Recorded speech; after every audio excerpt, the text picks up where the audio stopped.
Un seul point fera l'objet de notre communication de ce jour. Vous vous en doutez bien, c'est la récente communication de la Commission électorale nationale indépendante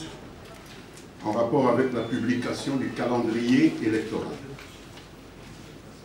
Vous vous en souvenez bien, c'est le dimanche 5 novembre 2017 que la Commission électorale a rendu public le calendrier intégral des élections présidentielles, législatives, provinciales, urbaines, municipales et locales. La Commission a ainsi fixé le cap et l'état de la démocratisation des institutions publiques de notre pays, la République démocratique du Congo. C'est pour le gouvernement de la République démocratique du Congo une étape décisive du processus électoral qui vient ainsi d'être franchi par la CENI, que d'aucuns, dans leur impatience, ont longtemps accusé de mauvaise foi, de duplicité, et qu'ils ont soupçonné de double langage, de faire le jeu d'un pouvoir, accusé à tort d'avoir une inclinaison viscérale vers ce qu'on a appelé le glissement. Ce calendrier qui a bel et bien vocation à rencontrer les attentes légitimes du peuple congolais, ainsi qu'à mettre fin aux démangeaisons des acteurs politiques et à certaines exigences de quelques décideurs étrangers, peut compter sur un soutien sans faille du gouvernement de la République. Et ce, bien qu'il fasse l'objet de commentaires en sens divers, de critiques acerbes, voire d'attaques en règle de certains milieux. Comme la grande majorité de nos compatriotes, je voudrais, au nom du gouvernement, saluer ce calendrier électoral tant réclamé et tant attendu par notre peuple. Quelques acteurs politiques, notamment d'opposition dite radicale, ceux-là même qui exigeaient à corps et à cri, avec force menace, la publication sans délai du calendrier électoral, ont été vent debout lorsque ce fut chose faite contre le dit calendrier qu'ils ont affublé sans même se donner le temps de l'examiner de toutes sortes de qualificatifs qui sont en réalité la manifestation d'un certain désarroi. Pour les uns, vous vous souvenez, ce calendrier serait fantaisiste. Pour d'autres, il est irréaliste ou encore non consensuel. Quelques-uns appellent les Congolais qui ont massivement coopéré avec la CENI pour lancer le processus électoral en participant à la réussite de l'opération de révision du fichier électoral à s'aborder le dit processus par un boycott du calendrier électoral aussitôt publié. Il propose à la place des projets creux de publication d'un calendrier dit alternatif. On ne sait sur base de quelle expertise. D'autres ont déclaré, le plus sérieusement du monde, que l'initiative de la Commission électorale nationale indépendante n'était pas conforme à la Constitution. Au sujet de cette grave accusation de non-conformité à la Constitution, mesdames, messieurs, lancée contre la centrale électorale, et pour autant que ses auteurs ne prétendent pas eux-mêmes s'être substitués à la Cour constitutionnelle, ils devraient prendre au moins la peine de s'adresser dans les formes requises à cette dernière, qui est du reste, à notre connaissance, jusqu'aujourd'hui, la seule instance compétente pour dire le droit en l'espèce. Mesdames, Messieurs de la presse, le gouvernement tient à rappeler que contrairement aux élucubrations répandues aux quatre vents par les falsificateurs de notre histoire, en démocratie, La fonction première d'une élection n'est pas de congédier un ou des dirigeants. La fonction essentielle d'une élection demeure de permettre au peuple souverain primaire de se choisir librement un ou des dirigeants, et en cela, les élections que nous attendons doivent être perçues avant toute chose comme une apothéose démocratique, une véritable fête populaire. Ceux qui y voient, comme on l'a entendu ici et là, une occasion de régler des comptes, de priver de sommeil, on l'a entendu, priver de sommeil leurs adversaires ou les animateurs de l'administration électorale ont tort. Vous devriez le leur dire. Les élections ne sont pas non plus comparables à un devoir scolaire, ainsi que l'a suggéré bien étourdiment un acteur politique de l'opposition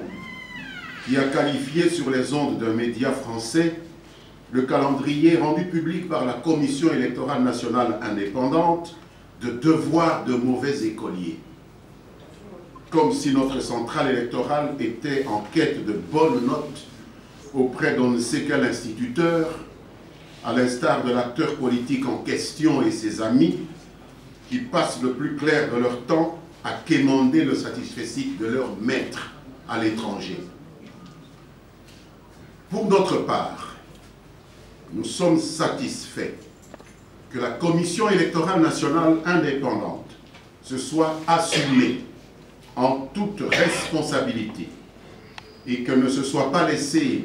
infantiliser en dépit de multiples pressions, tant internes qu'externes, dont elle a fait état, tout en les prenant en compte, naturellement, dans la mesure du possible. Devant ce torrent de commentaires, de prises de position, parfois irrationnelles, et de tentatives de remise en cause de l'indépendance de la Commission électorale nationale indépendante, pourtant consacrée par notre Constitution et les lois de la République, tout en réaffirmant le principe de la liberté d'opinion reconnu à tous les Congolais, le gouvernement entend faire sa part pour que ce calendrier électoral réaliste, élaboré par la seule instance habilitée, en tenant compte de toutes les exigences, de tous les paramètres et des contraintes qui ont été rappelées de manière honnête et transparente, soit scrupuleusement respecté. À ce sujet, nous ne pouvons accepter de gaieté de cœur de voir notre pays, la République démocratique du Congo, faire pratiquement seul l'objet d'une véritable avalanche de pressions extérieures s'agissant de son processus électoral. Des pressions dont nous savons qu'elles sont essentiellement dictées par la convoitise que suscitent, entre autres, ces immenses ressources naturelles stratégiques. Après le caoutchouc, après le cuivre, après le coltan respectivement, c'est aujourd'hui nos réserves en cobalt qui nous valent ces intrusions malveillantes et incapacitantes dont nous ne demandons qu'à être dispensés une bonne fois pour toutes. C'en est assez. Les analystes congolais que vous êtes, chers amis de la presse, devraient consacrer certaines de leurs réflexions à ce réel dysfonctionnement des relations entre les États qui ont toujours placé notre pays dans le collimateur des maîtres autoproclamés du monde. Mesdames, Messieurs de la presse, un scrutin électoral comme celui qui est en gestation dans notre pays doit être considéré comme le pendant d'une nouvelle naissance. C'est la perspective de faire arriver ou maintenir aux affaires des dirigeants qu'un peuple se choisit en toute liberté, d'où l'intérêt qu'il y a d'y aller avec beaucoup de sérénité et avec enthousiasme. Le gouvernement exhorte donc toutes les parties prenantes au processus électoral à plus de responsabilité en ce moment précis où notre pays se trouve à la croisée des chemins. Nous avons bien compris qu'après avoir pris les avis des uns et des autres dans le pays même, après avoir écouté ses partenaires extérieurs, la Commission électorale nationale indépendante a décidé de s'inscrire dans un schéma optimiste qui se traduit par un assouplissement du chemin critique qui appelle une loyale collaboration de toutes les parties impliquées dans le dit processus.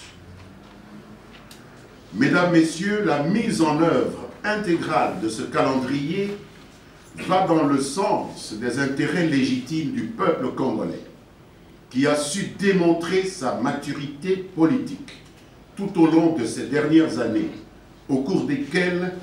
il a eu à triompher de défis autrement plus éprouvants et plus douloureux. Une maturité qui contraste malheureusement avec l'aveuglement réel ou de composition de quelques acteurs politiques dont le projet de société peut se résumer en une constellation d'ambitions égocentriques démesurées qui les poussent à des provocations déstabilisatrices constantes à tout bout de champ, en lançant des querelles byzantines sur tout et sur rien, même sur des problèmes pour lesquels des solutions existent. Il marque une préférence morbide pour des réponses conflictuelles à des problèmes de société qui nécessitent des solutions consensuelles.